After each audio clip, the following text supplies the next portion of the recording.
Alhamdulillah, alhamdulillahi rabbil alamin, wa bihi nasta'inu ala umri dunya waddin, wassalatu wassalamu ala asrafil anbiya'i wal mursalin, wa ala alihi wa sahbihi ajma'in, amma ba'du.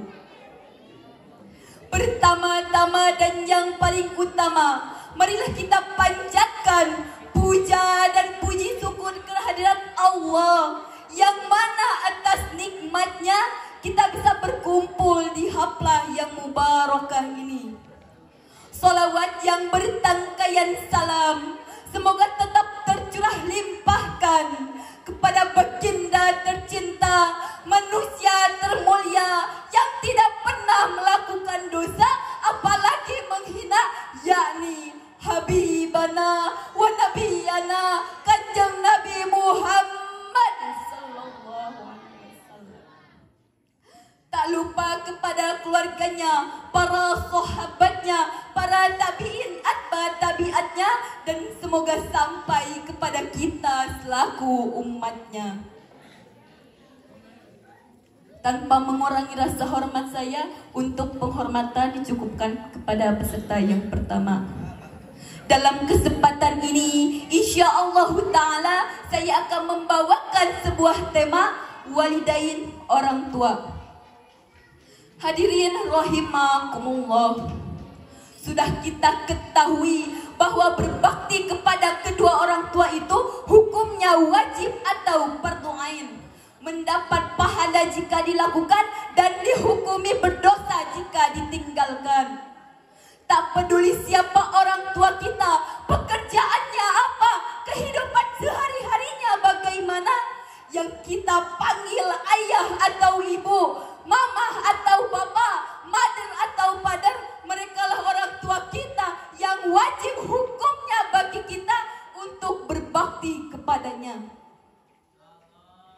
Coba kita ingat kembali semua jasa-jasa orang tua kita yang telah tiada, ataupun jasa-jasa orang tua kita yang masih setia mendampingi kita sampai detik ini. Bayangkan di depan kita duduk sosok ayah dan ibu kita. Lihatlah wajah ayah kita yang semakin hari semakin menua, semakin hari kulitnya semakin keriput, dan semakin hari rambutnya semakin memutih. Badannya tak lagi gagah, badannya tak lagi kekar seperti dulu. Ayahmu jarang pulang, jarang sekali memeluk seperti dia peluk engkau ketika kecil dulu. Ayahmu rela berpanas-panasan, bekerja keras, terluka, dan tak terhitung tetesan air keringat di wajahnya. Itu semua dilakukan untuk membiayai hidupmu. Itu semua dilakukan untuk memenuhi keinginanmu. Dan itu semua dilakukan untuk membiayai pendidikan. Dengan harapan suatu hari nanti kamu menjadi anak yang sukses, berbudi pekerti dan berpendidikan. Sekarang lihatlah wajah ibu. Ibu, engkaulah wanita yang telah melahirkanku. Engkaulah seorang ibu yang telah mengandungku 9 bulan. Kemanapun engkau pergi, engkau selalu membawaku. Engkaulah ibu yang selalu meneteskan air mata di saat aku dalam keadaan sakit. Ibu yang selalu mendoakanmu di setiap hembusan napasnya, dan ibu yang selalu mendoakanmu di setiap sujudnya. Ibu yang setiap hari mengurusmu, yang rela tidak berselimut hanya demi diriku, hanya demi anaknya bisa tidur nyenyak dan hangat.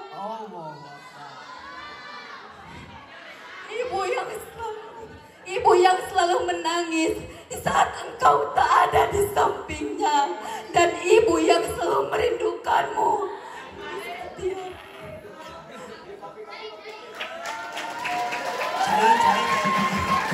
Coba kita lihat seberapa besar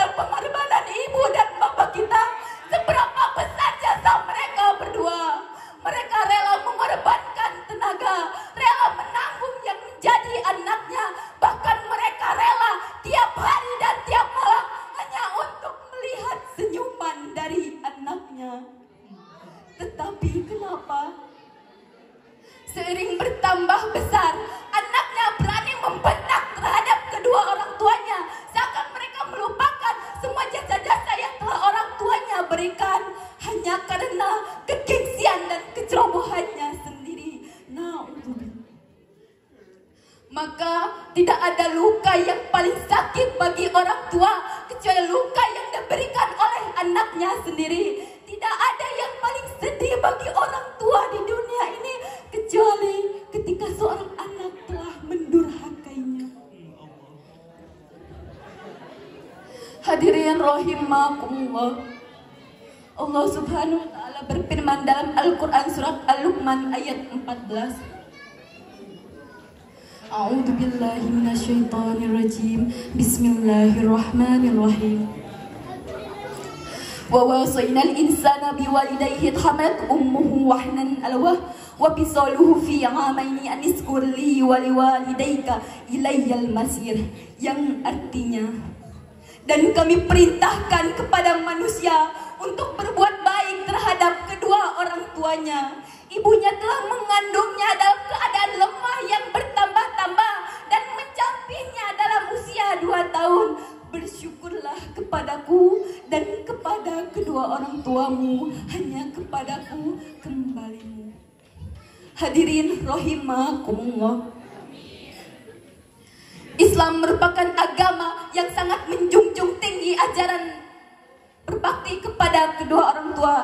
Bahkan Islam menjadikan ajaran berbakti kepada kedua orang tua untuk meraih ridho Allah, sebagaimana sabda Nabi, ridallahu bi ridho walidain wa suhtallahi bi suhti walidain. Ridho Allah berada pada ridho kedua orang tua, begitupun dengan murkanya Allah berada pada murka kedua orang tua. Begitupun Nabi bersabda bahwasanya doa orang tua terhadap anaknya bagaikan doa Nabi terhadap umatnya, dalam arti pasti terijabahnya. Maka dari itu jangan ragu untuk meminta doa terhadap kedua orang tua selagi mereka masih hidup dan masih bersama kita. Tetapi apabila kedua orang tua kita sudah meninggal, maka sudah menjadi kewajiban kita untuk mendoakannya, apalagi setelah sholat fardu yang kita kerjakan. Bisa ditarik kesimpulan, jika kita ingin meraih ridho Allah, maka ridho orang tua harus kita dapatkan. Mungkin itu saja yang saya dapat sampaikan. Mohon maaf bila ada kesalahan ataupun kekurangannya. Wabillahi taufiq wal hidayah. Wassalamualaikum warahmatullahi wabarakatuh.